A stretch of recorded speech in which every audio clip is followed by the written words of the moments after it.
Everyone, বুটলিবলৈ আহিলোঁ জিলমিল। আপোনালোকে কোনে কোনে জিলমিল খাই ভাল পায় জনাবচোন দেই। আমাৰ ঘৰৰ পথাৰত একদম দম জিলমিল আপোনালোকক দিবও পাৰোঁ হয়। এইয়া চাওক কিমান খাব গোটেই একদম গোটেই পথাৰ ভৰি আছে, জিলমিলে ভৰি আছে। আপোনালোকক একদম পুৰা দেখাই দিব পাৰিম। আৰু যদি কোনোবাই মোৰ ভিডিঅ'টো চাই আছে ওচৰে পাজৰে, আহি যাব, জিলমিল লৈ যাবহি আমাৰ ঘৰত। দম আছে, দম আহি যাব দেই। আৰু আজি ঠিকছে ডকচি খাম বুলি ভাবিছোঁ। জিলমিল, ঔটেঙা, কাৰৈ মাছ, গৰৈ মাছ দি পুৰা টেঙা। আপোনালোকৰ চাগে লোভৰ পানী ওলাই গৈছে নহয় জানো? চাওক কিমান জিলমিল। এতিয়া সৰু হৈ আছে, পুৰা ডাঙৰ হ'লে গোটেই পথাৰ ভৰি যাব জিলমিল। আৰু এনেও মানুহৰ স্বাস্থ্যটোৰ কাৰণে সাৰ নিদিয়া বস্তু বহুত ভাল নহয় জানো? আমি চাওক, আমি যিখিনি আমি বজাৰৰ পৰা কিনি আনো শাক পাচলি নহয় জানো, সকলো শাক পাচলিখিনি কিন্তু ৰাসায়নিক সাৰ দিয়া। আমাৰ দিনক দিনে স্বাস্থ্যটো কিন্তু বেয়া হৈ যাবলৈ ধৰিছে, কাৰণ আজি ডেটলৈকে সাৰ নিদিয়া শাক পাচলি কোনেও খাব নাপায়। আৰু এইবিলাক একেবাৰে সাৰ নিদিয়া হয়, আৰু স্বাস্থ্যৰ কাৰণে সাৰ নিদিয়াৰ শাক পাচলি বহুত উপযোগী। আৰু আমাৰ স্বাস্থ্যটো দিনক দিনে কিয় বেয়া হৈ গৈছে আপোনালোকে নিশ্চয় গম পায়। যিখিনি আমি সাৰ দিয়া শাক পাচলি খাওঁ, আৰু তাৰ বিনিময়ত আমাৰ গেছ হয়। আৰু গেছৰ পৰাতো বহুত বিভিন্ন ধৰণৰ কিমান বেমাৰ আমাৰ গাত সৃষ্টি হয় নহয় জানো? এতিয়া এইবিলাক আমাৰ কৰিছে ওলকবি, ইয়াতো আমাৰ বহুত সাৰ দিয়ে। ডাঙৰ হ'লে আমি বিকিবলৈ নিয়েতো সাৰ দিয়ে, কাৰণ সাৰ নিদিলে একো বস্তুৱে একো শাক পাচলিয়ে নহয় আজিৰ ডেটত। ক'বলৈ গ'লে বহুত কম বয়সীয়া মানুহৰ চুলি পকে, চকু ৰশ্মি কমে। নিশ্চয় আপোনালোকে গম পায়। ইয়াৰ কাৰণে হৈছে আমি খাদ্য খোৱা ভেজাল নহয় জানো? আমি একেবাৰে ভেজালে খাদ্য খাই থাকোঁ।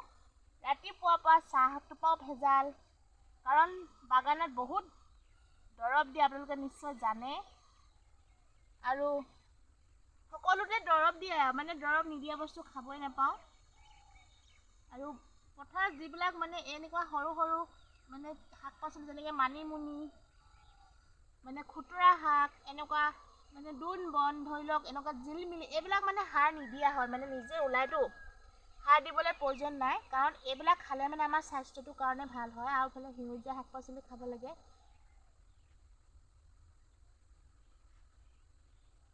আৰু বিশেষকৈ জানেই আৰু জুতি লগা খাবলৈ হ'লে এনেকুৱা ধৰি লওক এনেকুৱা জিলিমিলি মাছ চাছ দি খাবলৈ বহুত ভাল লাগে, টেঙা দি খাবলৈ ভাল লাগে। আৰু বৰকৈ তেল চেল খাই ভাল নাপাওঁ, কাৰণ এনেকুৱাই ভাল লাগে টেঙা চেঙা খাই। আপোনালোকৰ কাৰ খাই ভাল লাগে জনাবচোন জিলিমিলি শাক। মোৰ কিন্তু বহুত ভাল লাগে, একদম বহুত প্ৰিয়। তাত মাছ দিব লাগে বা ঔটেঙা তেনেকুৱা দি খাই ভাল লাগে। আমাৰ ঘৰত প্ৰায় মানুহে আহে এইবিলাক নিবলৈ, কাৰণ আমাৰ ঘৰত বহুত বাম খেতি কৰে। বিলাহী, ওলকবি, বন্ধাকবি, ফুলকবি, তাত বহুত দৰৱ দিয়ে, একদম দৰৱ দিয়ে। দেখিলে আমাৰ নিজৰে খাবলৈ ভয় লাগে, কাৰণ পইচা উপাৰ্জনৰ কাৰণে বাম খেতি কৰে। আৰু তাত দৰৱ যদি নিদিয়ে গোটেই পোক লাগে, দিবই লাগে। তেতিয়া ভাবোঁ যে আমাৰ ঘৰতে দেখোন ইমান দৰৱ দিয়ে, সেইখিনি আমি খাই দিওঁ, আৰু পেটটোত চাওক কেনেকুৱা হ'বগৈ লাগে বাৰু কওকচোন। কেনেকুৱা পেটত হ'বগৈ পাৰে, আমি যিখিনি ইমানেই সাৰ দিয়ে, সেইখিনিতো নিশ্চয় বেলেগ মানুহে খায় নহয় জানো?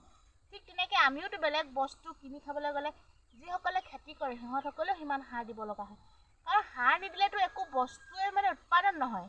কাৰণ পোকে খাই পেলাই, পোকে খালে যিটো গুটিত যিকেইটা পইচা গুটি কিনোতে লাগে, কিন্তু নোলায়গৈ।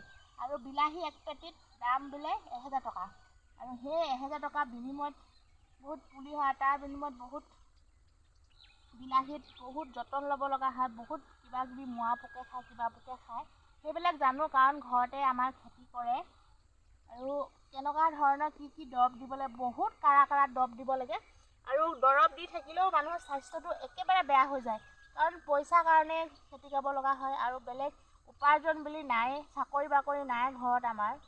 পাপাই ভাইটিয়ে বাম খেতি কৰে আৰু দৰৱ বহুত দিব লাগে আৰু দৰৱ নিদিলে খেতি ভাল নহয় মানে আৰু দৰৱ দি থাকিলেও স্বাস্থ্যটো বহুত বেয়া হৈ যায় বহুত গেছ হয় আৰু পেটৰ বিষ হৈ যায় কাৰণ মানুহে কিবা এটা নহ'লে কিবা এটা কৰিবই লাগিব কাৰণ চাকৰি বাকৰি নহ'লেতো খেতিয়ে কৰিব লাগিব নহয় জানো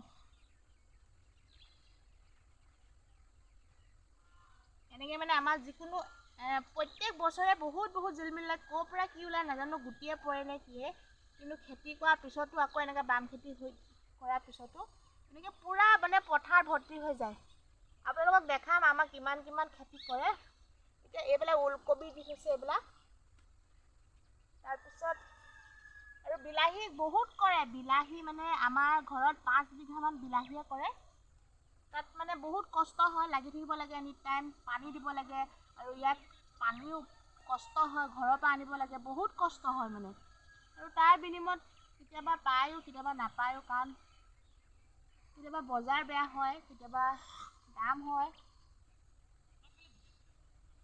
ইয়াৰ পৰা জিলিমিলি বুটলি আছোঁ এয়া চাওক আমাৰ দাদাই একদম পূৰা দৰৱ দি আছে এনেকৈ মানে দৰৱ দি থাকিব লাগে আৰু চাওক এইখিনি আলু আৰু এইফালে মটৰ দিছে কিমান দৰৱ দিব লগা হয় চাওক আৰু দৰৱটো নিদিলেনো ক'ত উৎপাদনটো কম হয় নহয় জানো দৰৱটো দিবই লাগিব আৰু দৰৱ নিদিয়াকৈ একো বস্তু আজিকালি নহয় কাৰণ ধানতো দৰৱ দিব লগা হয় আৰু আমি দৰৱকে খাই থকা নিচিনা হয় কাৰণ দৰৱ খাই আমাৰ স্বাস্থ্যটো মানে দিনক দিনে বেয়া হ'বলৈ গৈ আছে কাৰণ আমি প্ৰত্যেকটো বস্তু আমি ভেজাল খাব লগা হয় নহয় দাদা এতিয়া এইটো কি দিছ বাৰু সাপ অঁ তাৰপিছত আকৌ ইণ্ডফিল অঁ তাৰপৰা এইটো জুপিটাৰ দৰৱটো পোকৰ দৰৱ এইবোৰ বহুত কাৰা আছে নহয় দৰৱ কাৰাই দিবলগীয়া আছে কাৰণ নিদিলে মানে আকৌ গোটেই পোকে খাই পেলাব নহয় খাই দিয়ে অঁ এতিয়া দিবই লাগে নিদিলে মানে পোকে খায় কাৰণ মানে এইখিনিকে আমি খাই থাকোঁ সদায়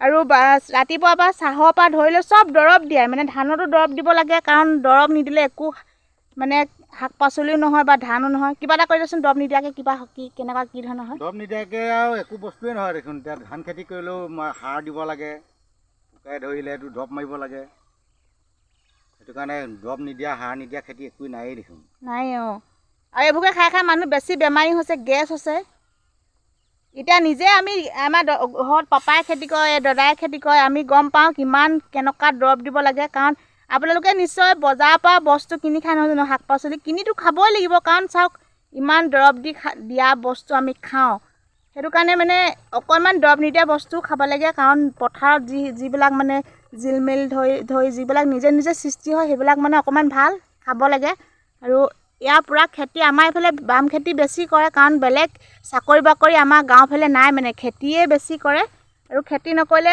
চলিব নোৱাৰে ইয়াৰ পূৰা খেতি দাদাই কৰি আছে আমাৰ আকৌ এইফালে কৰি আছে আমাৰ পাপাহঁতে এইবোৰ দেখিছে ইয়াৰ ৰঙালাও এনেকৈ দি পূৰা ৰঙালাও দিছে এতিয়া ৰঙালাও পূৰা আগতীয়া হয় এইখিনি ৰঙালাও আৰু এয়া ৰঙালাও আপোনালোকে দেখি চাব দেই এইটো ৰঙালাও চাওক পূৰা গ্ৰীণ এয়া ৰঙালাও এইটোহেঁত ইয়াৰ পাপাহঁতে দিয়া ৰঙালাও তাৰপিছত সিফালে দিছিলে সেইফালে লাই শাক দিছিলে তাৰপিছত এইফালে মটৰ দিছে চাওক এইবিলাক মটৰ তাৰপিছত এনেকৈ কিনাই দিছিলে এইবিলাক তিয়ঁহ এতিয়া খালোঁ তিয়ঁহ আৰু এইফালে আমাৰ কুঁহিয়াৰ এইফালে চাওক এই আমাৰ কুঁহিয়াৰ আমাৰ এইফালে আকি কুঁহিয়াৰ বুলি কয় এই জাতটো আকি কুঁহিয়াৰ এইফালে চাওক দিছে আকি কুঁহিয়াৰ তাৰপিছত এইফালে জেংকেলা অলপ দি থৈছে এই জেঙত সেইফালেও কুঁহিয়াৰ আছে এইফালেও কুঁহিয়াৰ আছে এইফালেও আপোনালোকে দেখিছে সেইয়া কুঁহিয়াৰ ইয়াতো কুঁহিয়াৰ আৰু এইফালে পূৰা জেং দি থৈছে তাৰমানে ইয়াৰ পৰা উধৰ পৰা মুধলৈকে পূৰা বেৰি দিব মানে আমাৰ তাৰপিছত এয়াই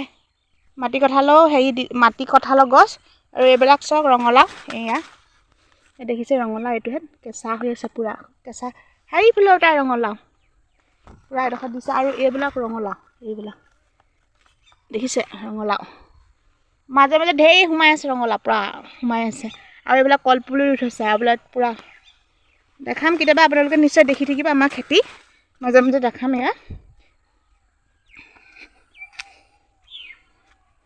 আৰু ভিডিঅ' কৰিবলৈ পূৰা ষ্টেণ্ড আনি লৈছিলোঁ এডাল এইফালে চাওক এনেকৈ পাতি মাৰে কিমান ভাল লাগে দেখিছে দেখি পিনে এনেকৈ চব এনেকৈ খুঁটি দিব লাগে, খুঁটি দি পূৰা এনেকৈ দি পূৰা খুঁটি দি এনেকৈ ৰছী বান্ধি দিব লাগে। এইফালে চব খেতি এয়া